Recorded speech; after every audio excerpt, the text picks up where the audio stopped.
Buenos días, les damos la bienvenida a la Semana de las Ciencias de Datos, la primera semana de datos en la Facultad de Ciencias Exactas y Naturales de la UBA. Hoy es el último día y tenemos el último taller de la semana, que se llama Un acercamiento al mar y la atmósfera a partir de los datos, que lo va a dar el Departamento de Ciencias de la Atmósfera y Oceanografía. Doy la palabra al equipo que va a estar dando el taller. Bueno, muchas gracias. Buenos días a todos, a todas.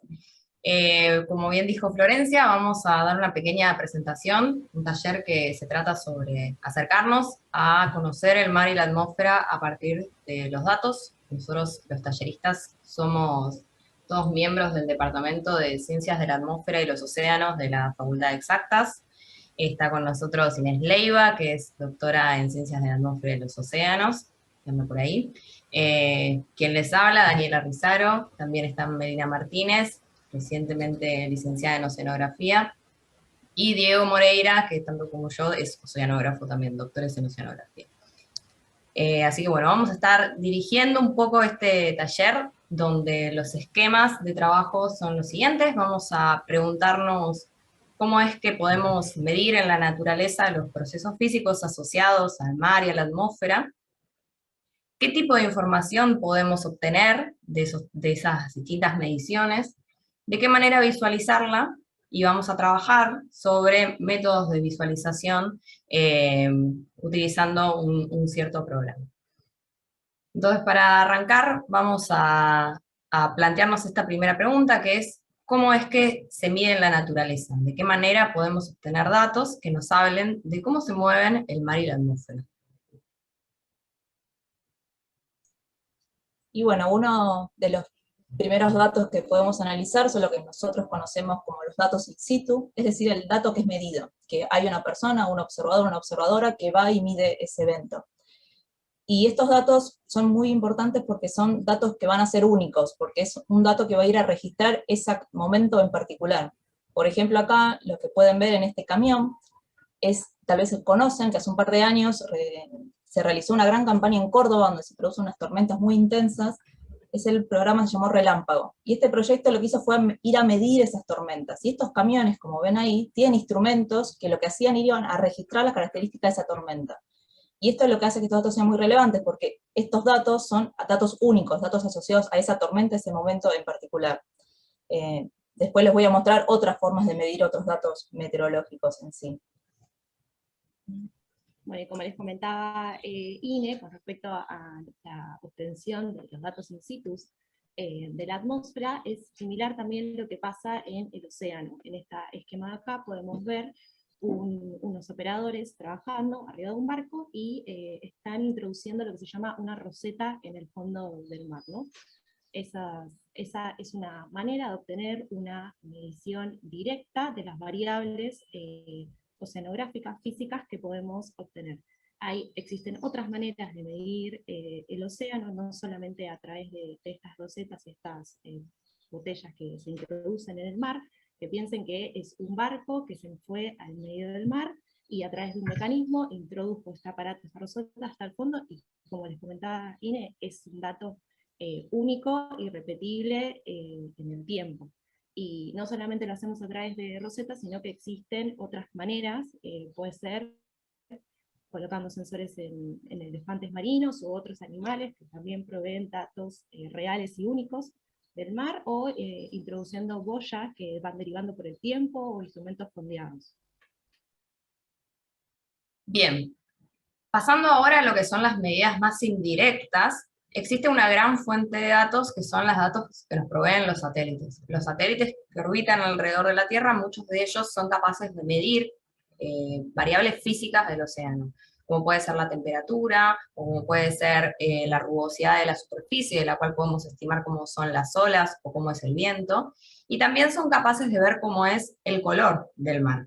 Lo que se muestra en esta imagen de la izquierda es una imagen pueden ver la costa de Argentina, la costa atlántica, y lo que se ve acá son los colores que toma, esta imagen está bastante exagerada en los colores verdes y azules, son los colores que capta ese sensor que está a bordo de un satélite, sobre el cual después se pueden estimar ciertas variables de interés, como por ejemplo cuál es la concentración de clorofila, lo cual nos habla de cuánto fitoplancton o zooplancton y cuánta vida hay en la superficie del océano o cerca de la superficie. Estos datos tienen la importancia de que nos dan una gran cobertura. El satélite es capaz de ver grandes extensiones del planeta y lo puede hacer a lo largo de varios días, varios meses, lo cual hace que estas mediciones no sean tan ocasionales como las que contamos anteriormente, en las cuales hay que ir a medir con un barco o hay que ir a medir con todo un aparato, sino que acá está constantemente midiendo y nos dan una mayor información sobre lo que sucede en la superficie del mar o en la atmósfera.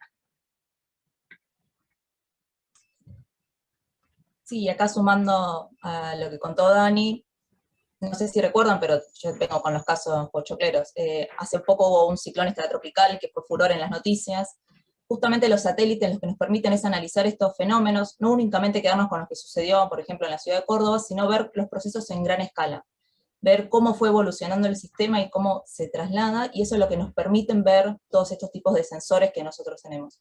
Esto acá estamos mostrando solo algunos de los ejemplos de algunos satélites, pero en realidad hay muchos productos que se pueden analizar a partir de las imágenes satelitales, como puede ser también los focos de incendio. Y algo más que quería agregar es que los satélites no únicamente están mirando hacia la Tierra, sino que también tenemos sensores y satélites que miran, por ejemplo, hacia el Sol, que nos permiten estudiar cómo es el comportamiento del Sol, y en el caso, o sea, lo que es un auge ahora es toda la parte de la meteorología espacial. Entonces también ir conociendo las condiciones del Sol para ver, en el caso de una tormenta solar, cómo puede llegar a impactar en lo que es en la superficie terrestre.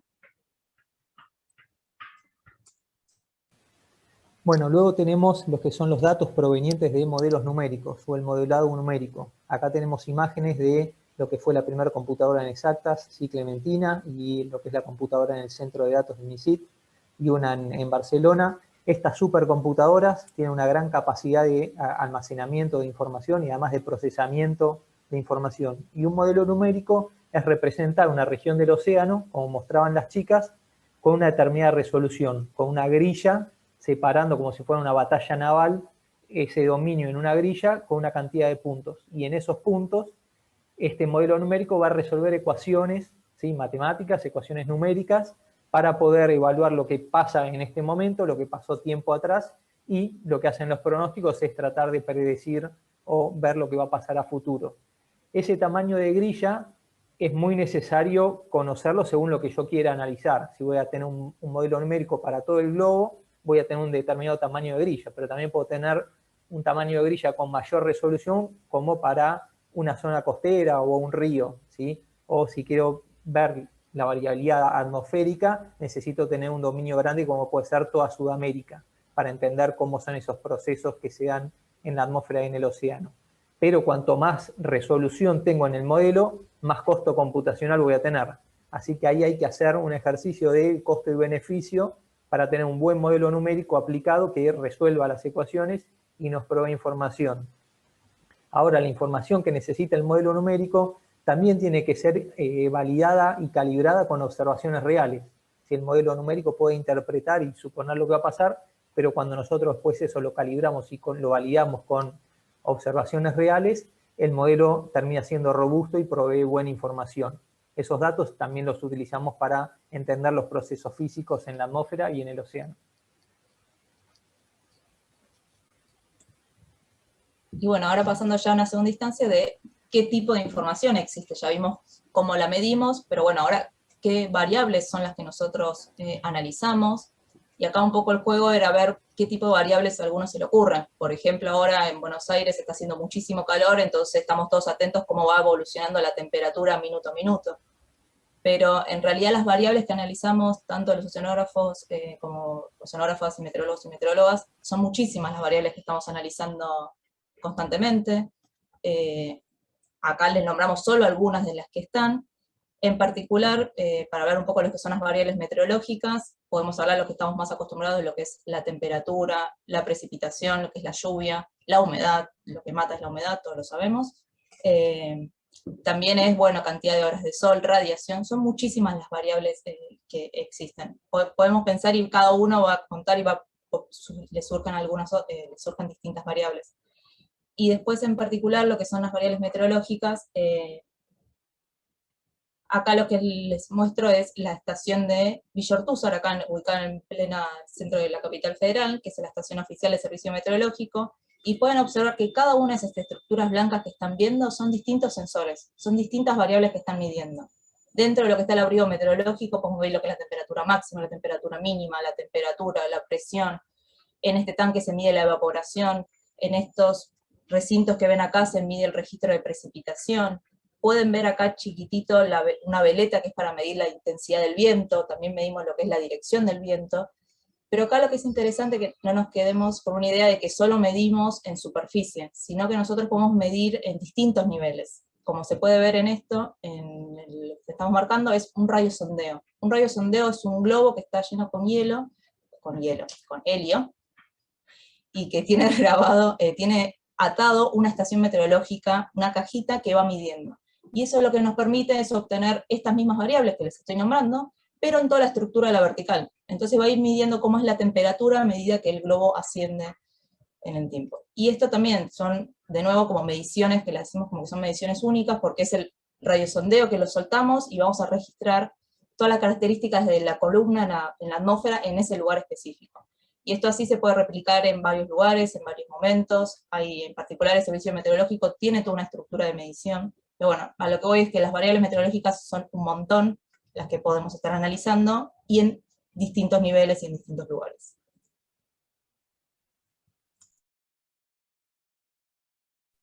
Siguiendo como comentaba Ine, pero con respecto a las variables oceanográficas, en este panel lo que estamos viendo es la cubierta de un barco, en donde podemos hacer una extensión de la cantidad de variables oceanográficas y físicas que podríamos medir.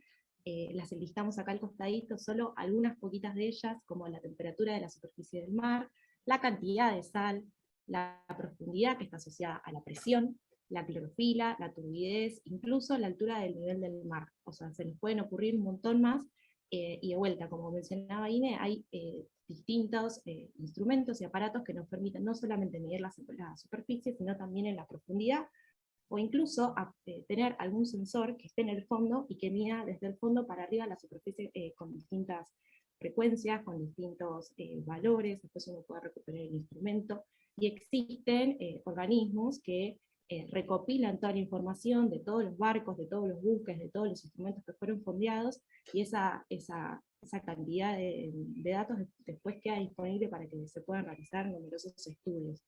Entonces, resumiendo, como comentaba Ine, lo importante es tener la dimensión de las múltiples variables que se pueden medir, y que no solamente puede ser en la superficie, también puede ser sostenido en el tiempo, es decir, voy hoy con un barco, voy mañana, esa medición es única, y también puedo medir en la columna de agua, ¿sí?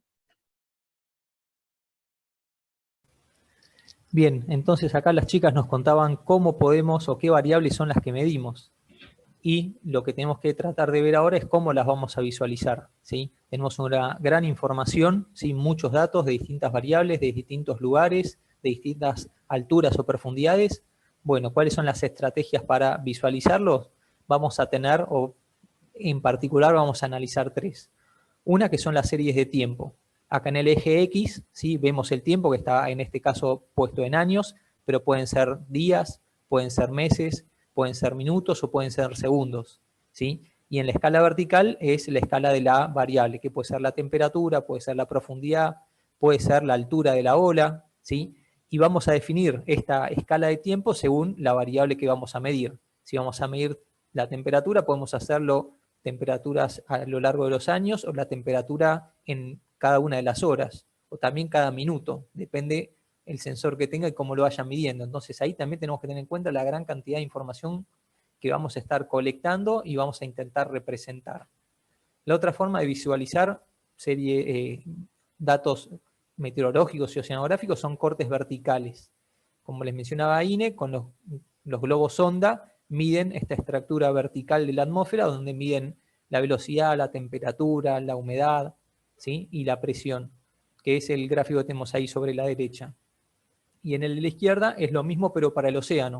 O sea, con el instrumento, como decía Mel, hacia la profundidad del océano, que van midiendo temperatura, salinidad, clorofila también, o la turbidez. Y eso va registrando perfiles verticales. Tenemos en el eje X la variable, puede ser temperatura, salinidad, viento, presión, y en el eje Y la escala vertical, en profundidad o en altura, según sea la atmósfera o el océano. Y finalmente, lo otro que vamos a poder analizar son campos espaciales. Un campo espacial es, como lo que están viendo acá en la figura, de dividir mi área de estudio, ¿sí?, y graficar sobre un campo espacial con gradientes de temperatura, de viento. Esto lo que va a hacer es, en cada uno o en pequeños puntos que hay una observación, lo que hacen estos programas es interpolar lo que pasa entre medio de esas dos observaciones. Es decir, si yo tengo la temperatura de 20 grados acá y 25 grados acá, bueno, en el medio voy a pintar, voy a inventar o voy a interpolar esa información que falta. Esto puede ser para una sola capa, como puede ser la superficie, o en altura o en profundidad también. Así que acá también vamos a tener un montón de información, un montón de datos que quiero representar o quiero graficar. Si podemos graficar la temperatura en distintos niveles de la atmósfera, sí, lo puedo hacer. Si tengo esa información, lo puedo hacer. ¿En cuántos niveles? Y según la información que tenga, en los niveles que yo quiera. Entonces, imagínense, esto puede ser para un día dado o una hora de un día determinado, pero también lo puedo hacer para el día de mañana, el día de ayer o un año atrás, ¿sí? Comparar esas versiones. La cantidad de observaciones de datos que tenemos en oceanografía y en meteorología son muy grandes, ¿sí? Tenemos megas y teras de información que queremos representar. Entonces tenemos que buscar buenas estrategias para poder representarlos de la mejor manera. Bueno, la idea ahora entonces es que pongamos un poco todo esto que presentamos en práctica.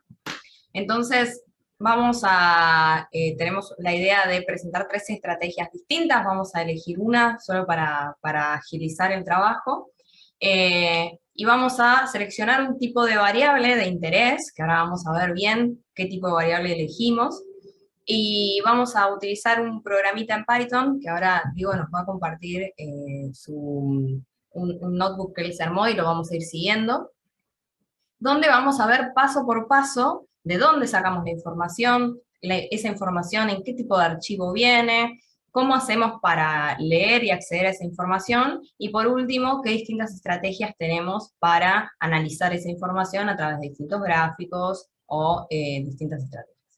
Entonces, si te parece, Diego, ¿podrías compartir tu pantalla? Así es más fácil de seguirte. Dale, entonces lo que vamos a hacer es lo siguiente. Tenemos, y vamos a describir después, un montón de páginas que proveen información, ¿sí?, a partir de reanálisis de modelos o interpolación de observaciones in situ, como mencionaba Mel. Podemos descargar distintos tipos de archivos con distintos tipos de información. Esos archivos, ¿sí?, los vamos a descargar en nuestras computadoras o los podemos trabajar de forma remota.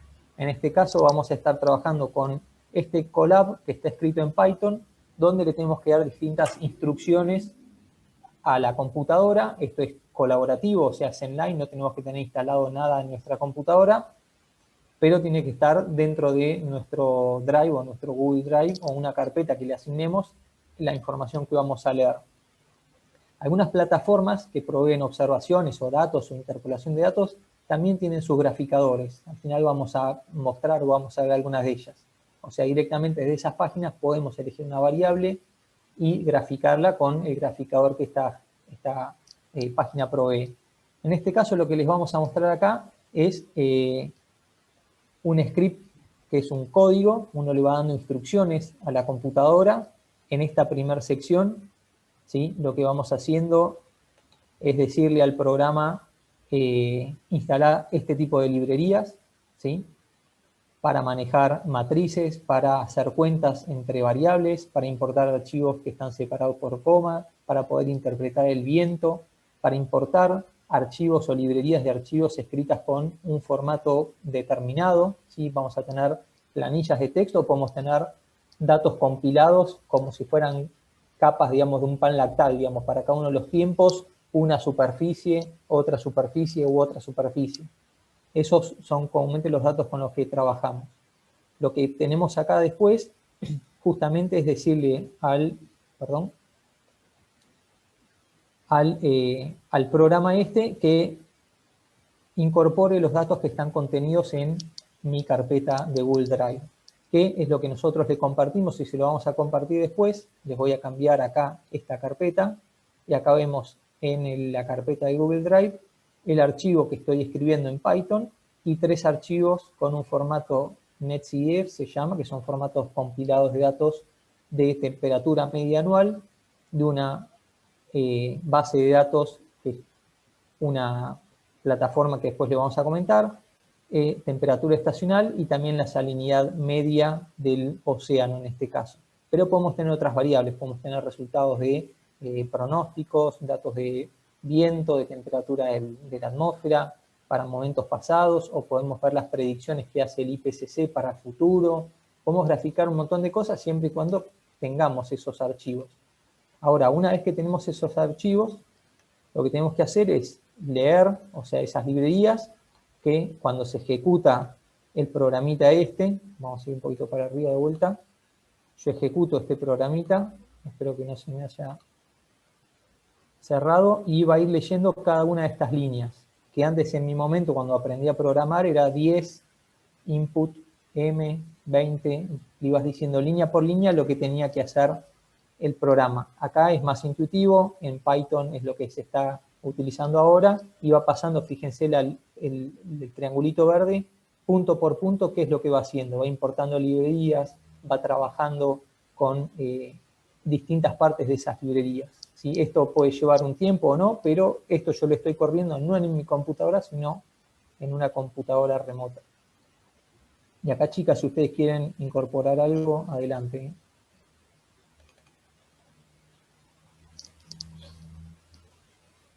Algunas veces demora menos, otras veces demora más. Esto lo habíamos probado y... No, solo agregaría, perdón, Diego, lo de remarcar la importancia de que no corran en la computadora de uno, porque tal vez la computadora o tenés algunos problemas de memoria o lo que sea, entonces esto te permite también trabajar de esta manera, es trabajar de manera colaborativa, de que podés compartir y trabajen varias personas a la vez, en simultánea, y también eso de los recursos computacionales para algunos datos que trabajamos nosotros, que en realidad les mostramos algunos ejemplos de un camión que va y mide una tormenta, de una persona que va y mide un instrumento, pero el volumen de datos que manejamos y que analizamos es abundante. Entonces, todos estos programas que nos permiten visualizar y analizar necesitan mucho recurso computacional a la hora de trabajar. Y esta manera de trabajar es algo que nos facilita un montón. Bien, perfecto, Iña. Acá se quedó pensando en que es cuando me pide un código para acceder a esos datos que tengo en una carpeta. Entonces acá, fíjense que cuando hace toda la ejecución, me dice que ingrese el código de autentización, que tengo que picarle este link, me va a pedir mi usuario en Gmail, le voy a dar OK, me va a dar un código para copiar y pegar en esa sección. Y este código que yo estoy copiando, lo pego acá, le doy Enter y ya termina con esta parte del código que es lo que decíamos que importa librerías y va a acceder a mi carpeta de Google Drive. Me tilda acá de verde, como que esto lo ejecuto bien y puedo pasar a la siguiente parte del código, que es justamente cargar los archivos que voy a utilizar, que están puestos, bueno, acá creo que se va a quejar porque los habíamos separado por carpetas. Fíjense que acá está puesto el link a esa carpeta de mi Google Drive, del taller de ciencias, de la Semana de Ciencias de Datos, y en datos. Pero acá fíjense que le pusimos campos espaciales también. Entonces voy a tener que agregarle a esta parte del código para que lo pueda leer bien una carpeta más que sería campos espaciales, si no me equivoco. Entonces voy a sumar los datos de la temperatura media anual, voy a sumar estos datos de la temperatura estacional, y la de salinidad también. Y lo voy a correr. Entonces acá voy a leer este conjunto de datos y voy a guardarlo en una matriz, en una variable que se va a llamar T para la temperatura media anual, T estacional para la temperatura estacional y S para la salinidad. Le picamos ahí al play y va a demorar un cachito y me tira un error. Así que acá hay algo que no debería estar pasando. Pero a veces Diego, pasa y... perdón, cambié el nombre de la carpeta yo. Ah, ok. Ahora lo estoy viendo. En vez de datos, es taller. No me odies, perdón. No, no, todo bien. Son las cosas que uno aprende cuando hace programación, así que... Taller-semana es un poco... Porque como era la carpeta para compartir... Ok, taller-bajo. Semana, también con mayúscula. Todo junto. Sí. ¿Sí? _SCD en mayúscula. Bien. De SSD. Ah, ¿qué ves que hace? _datos. Ahí ese. Guión bajo acá. Ahí es, no. SSD, _. Espera que me está demorando ahí en pasar. Ahí. Guión bajo. Datos en minúscula. Guión bajo. Mar con mayúscula. Numberson. La I chimbolito. Y ATM. De Atmo. ¿Con mayúscula o minúscula? O no, Así. con mayúscula. Todo. Así. Ahí, gracias. Y creo que eso está todo metido, corríjanme, no sé, luego del My Drive, no tendría que ir taller SSD, ¿Ine? Sí. A ver, O sea, eso... después de que pones en el dataset que tenés Content, G Drive, My Drive, ahí, la carpeta que le sigue, el directorio que le sigue a My Drive, sería con mayúscula, con T mayúscula, taller SCD. O sea, eso mantenerlo así como está. Esta semana. Todo eso lo mantenés, pero todo eso está metido dentro de una carpeta intermedia. Ok. ¿Qué se llama taller semana? Taller, que se llama taller SCD. Eso ok. mismo. En mayúscula Así. CD y sin el guión bajo. Eso. Perdón, No, todo bien. Son... Bueno, ahí el primero pasó, pero ahí te dijo que el primero está bien. ¿Ves? Ahí te marca que el error está en el tercero. Entonces vamos a copiar esta carpeta, o este nombre de la carpeta, y lo vamos a reemplazar con este de acá. Hoy me falta una barrita. Pero justamente no está mal que surjan errores, porque si fuera tan fácil escribir programas, graficar, sería mucho más sencillo, y a veces no lo es. Uno demora muchísimo tiempo en ver estos carteles rojos que van surgiendo a medida que vamos haciendo el programa y justamente leyendo los datos. Y vamos a demorar mucho tiempo también para graficar como uno quiere, ¿sí? Entonces acá me leyó estas variables, ¿sí? Me cliqueó de verde, así que estaría bien. El siguiente paso es, bueno, leí estos conjuntos de datos, quiero saber qué información tiene. Entonces, fíjense, con el hashtag lo que hago es hacer un comentario en el programa Python. Si yo quiero ver qué información tiene la matriz que yo leí los datos de temperatura, voy a descliquear y le voy a poner un hashtag a la salinidad y lo voy a ejecutar. Entonces ahí lo que voy a hacer es voy a ver qué información tiene ese archivo que leí. Y acá me dice las dimensiones de X 360 puntos en Y 180 y 33 niveles. Son datos numéricos, ¿sí? Escritos con una determinada forma, y tiene datos de temperatura que están en Z, que serían los niveles, en X y en Y, que serían latitud y longitud. Lo mismo puedo ver para la temperatura supónganse estacional, que yo quería ver, bueno, digamos también la temperatura estacional, que debería ser una por cada estación. Entonces esto lo puedo volver a correr y me va a decir la temperatura estacional que yo leí a partir de este archivo. Tiene también X y Z, pero además tiene T, que sería el tiempo, y la temperatura que voy a leer va a estar dada con una variable que es T, o una dimensión que es T, una dimensión que es Z, que son los niveles, en este caso como es temperatura del agua es profundidad, X e Y, que sería latitud y longitud. Bien, entonces ya más o menos sabemos qué es lo que tenemos que leer de esos archivos. Lo que puedo ver también es las variables que contiene cada conjunto de datos, ¿sí? Puedo cambiar T por TS y podemos ver, en este caso, la salinidad que yo leí, ¿sí? Y me va a dar esa información de lo que va a tener ese archivo. Entonces me dice cuáles son las variables que tengo, X, Z, Y y la salinidad. Yo acá si le pongo, en vez de S, le voy a poner T estacional y que me punto variables, va a decir las variables que tiene y me va a imprimir en pantalla las variables que tiene ese archivo.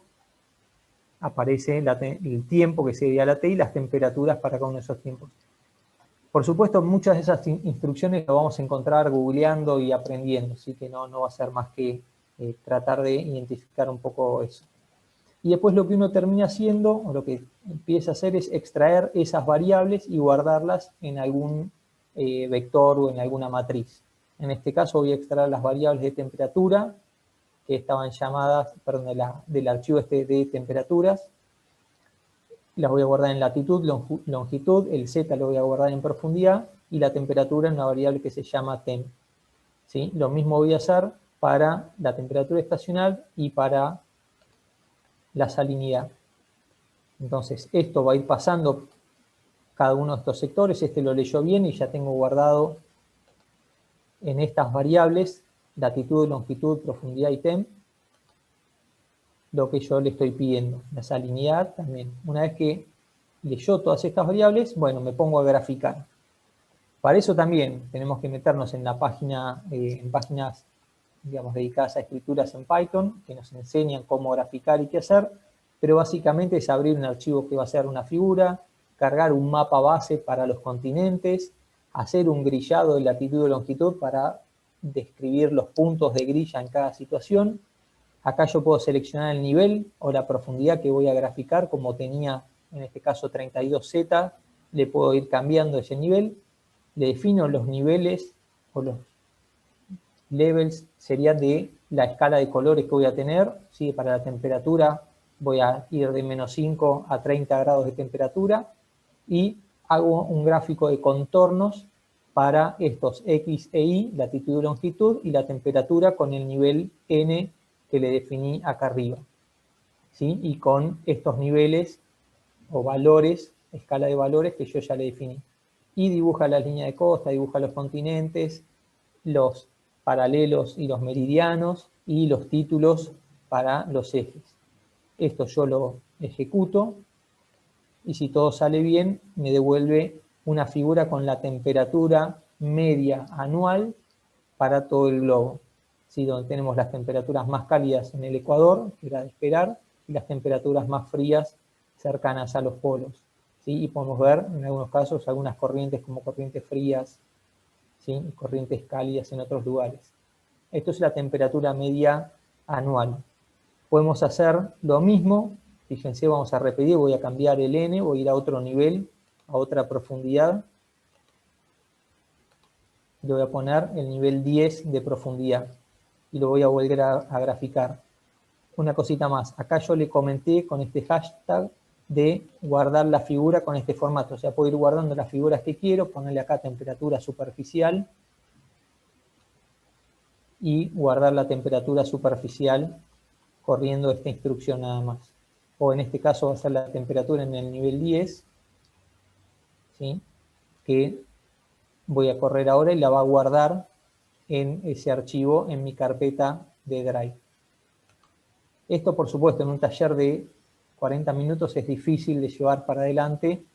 Lo pueden hacer con tiempo, esto va a estar disponible para que lo puedan ustedes jugar y hacer estos experimentos, o pueden ir a las páginas donde están los datos a obtener esa información.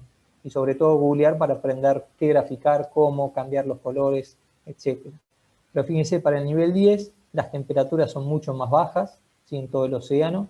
¿Sí? En algunos lugares hay temperaturas un poco más cálidas, pero casi es mucho más homogéneo, más uniforme en valores de temperatura cercanos a los 0 y 10, 15 grados de temperatura, según el lugar. Esto mismo, para no demorar mucho más con esta parte del taller, lo podemos hacer para la temperatura estacional, agregándole otra variable más que es el tiempo, ¿sí? El tiempo estacional, verano, ¿sí? Primavera, otoño, invierno, lo que tengamos. Y para el caso de la salinidad, también es lo mismo, definiendo un nivel de salinidad. Y podemos graficar la salinidad en distintas profundidades. No sé cómo venimos de tiempo, pero creo que se entendió un poco cómo graficar campos espaciales. Para graficar series de tiempo, es hacer, como pueden hacer en alguna planilla de cálculo, el tiempo versus la temperatura o la presión, lo pueden hacer en este mismo programa y no es tan complejo. Ahí en la carpeta que les vamos a compartir van a estar ejemplos similares a este de cómo graficar series de tiempo que ya están disponibles ahí. Bien, les dejo de compartir y si tienen dudas podemos verlo, pero espero que se haya entendido más o menos esta parte. Solo para cerrar, les comparto nuevamente ahí la pantalla. La idea es que hemos hecho ahí un repaso muy rápido con Diego sobre cómo graficar campos espaciales, pero tenemos, como él bien les comentaba, archivos similares que lo que hacen es leer unas proyecciones de cómo evoluciona la altura del nivel del mar a lo largo del tiempo y cómo se espera que evolucione hasta el 2150. Y también tenemos un archivo que lee perfiles verticales, que lo armó Inés, donde ahí podemos ver cómo es la estructura vertical de la atmósfera en distintos puntos que fueron medidas. Y bueno, imagínense que esto es una pequeña muestra de toda la gran cantidad de cosas que podemos hacer y la gran cantidad de datos que hay disponibles. Entonces, para poder abordar toda esta información de una manera más estructurada, organizada y obtener resultados que nos permitan analizar lo que vemos en la naturaleza, es que es tan importante que exista no solo esta semana, sino toda la instancia de lo que es la carrera de ciencia de datos, que es nueva en nuestra facultad. Les dejamos a continuación todos estos links, que son links que son de interés para poder acceder a información climática, ya sea del océano o la atmósfera. Son fuentes de información que están constantemente en actualización, donde pueden encontrar todo el tiempo no solo información de variables que se hayan medido en el pasado, sino que se están midiendo día a día. Y como bien les comentaba Diego, en muchos de estos sitios hay visualizadores que lo que permiten es darnos una idea de la información que queremos obtener para luego después poder descargarla y analizarla, como por ejemplo Diego nos mostró en su notebook. Así que toda esta información la dejamos, hay un montón de links que nosotros usamos diariamente, son datos que son algunos de la NASA, otros de centros europeos, ahí está también el link a las observaciones del Servicio Meteorológico Nacional, y bueno, es una fuente importante y muy valiosa de datos que nos permiten entender cómo se mueve la atmósfera y el océano. Así que bueno, muchas gracias por haber venido y muchas gracias al equipo de popularización por habernos invitado. Bueno, esta es la primera vez que se hace una semana de ciencia de datos, ¿no? Y es toda una experiencia nueva. Espero que ya el año que viene se pueda hacer presencial, como se hacían las semanas antes. Y bueno, es una carrera que está muy buena que exista, porque en todas nuestras carreras se usan datos. De hecho, bueno, yo soy química y hay mucha gente que trabaja con este tipo de cosas. Así que de alguna manera es una cosa bastante interdisciplinaria, transversal a todo, y bueno, gracias por sumarse.